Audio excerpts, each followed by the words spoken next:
Polity का पहला question start करते हैं। प्रस्तावना संविधान के अनेक प्रावधानों में निहित सामान्य उद्देश्यों को अभिव्यक्त करती है और संविधान निर्माताओं की सोच को समझने की एक कुंजी है। व्याख्या कीजिए, साथ ही प्रस्तावना की संशोधनीयता पर भी टिप्पणी करें। क्वेश्चन को पहले समझिए। जो अपना प्रियम्बल है, प्रस्तावना और कॉन्स्टिट्यूशन है, इनमें सिमिलैरिटी क्या है ये अपने को बताना है कि इसमें जो लिखा गया है वो संविधान में कहीं पे है क्या। तो आपको फ्रेम पहले बताना पड़ेगा। फ्रेम बता देता हूँ क्या है। इंट्रो में आपको लिखना है संविधान निर्माताओं की सोच। मैंने दो इंट्रो दिया है, जो आपको जब मैं वो लिख लेना। सेकंड बॉडी में क्या लिखना है, प्रस्तावना प्लस संविधान, सिमिलरिटी और उनकी संशोधनीयता का प्रश्न। फिर लास्ट में कंक्लूजन, मतलब जो वर्तमान स्थिति है। स्टार्ट करते हैं इंट्रो से। इंट्रो। प्रस्तावना संविधान का प्रारंभिक दस्तावेज है जिसमें, प्रस्तावना अब यहाँ प्रियम्बल की बात कर रहे हैं, याद रखना। संविधान का प्रारंभिक दस्तावेज है जिसमें अधिकार के स्रोत, भारत की प्रकृति, संविधान के उद्देश्य, संविधान के अंगीकरण की तिथि का वर्णन है। First intro. सेकंड, या आप संविधान निर्माताओं की सोच को लिख सकते हैं इंट्रो में, वो भी चलेगा। सोच क्या थी इनकी?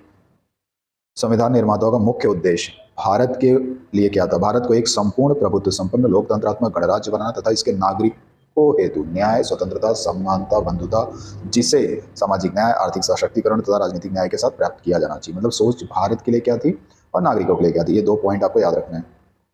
अब बॉडी में हमने क्या देखा था? यहाँ पे प्रस्तावना प्लस संविधान और संशोधनीयता, दोनों को देखते हैं बॉडी में। प्रस्तावना की अभिव्यक्ति पहला कॉलम, संविधान के प्रावधान। प्रस्तावना की अभिव्यक्ति में पहला पॉइंट न्याय। कैसा न्याय? सामाजिक, आर्थिक, राजनीतिक। ये जो प्रस्तावना में लिखा गया है संविधान में है क्या? तो संविधान में देखते हैं मौलिक अधिकार के माध्यम से राजनीतिक न्याय और निदेशक तत्व के माध्यम से सामाजिक तथा आर्थिक न्याय प्रदान करता है संविधान। सेकंड, स्वतंत्रता। किस बात की स्वतंत्रता? विचार, अभिव्यक्ति, विश्वास की स्वतंत्रता। तो संविधान में कहा है आर्टिकल 19 में विचार और अभिव्यक्ति की स्वतंत्रता है। आर्टिकल 25 से 28 में धर्म की स्वतंत्रता बताई गई है। नेक्स्ट है समता। किस बात की समानता? प्रतिष्ठा तथा अवसर की। तो आर्टिकल 14 से 18 तक समानता का अधिकार दे दिया गया है। और आर्टिकल 39D पता करना क्या, आर्टिकल 44 पता करना क्या है, इसमें भी समानता की बात की गई है। बंधुता, व्यक्ति की गरिमा और राष्ट्र की एकता और अखंडता के साथ जो बंधुता होनी चाहिए। तो कैसे इसको संविधान में पूर्ण किया गया? एकल नागरिकता के माध्यम से। 51AC जो मौलिक कर्तव्य है, राष्ट्र की एकता और अखंडता की रक्षा करना। 51AE आपसी भाईचारा बढ़ाना। तो ये प्रस्तावना में है और ये संविधान में।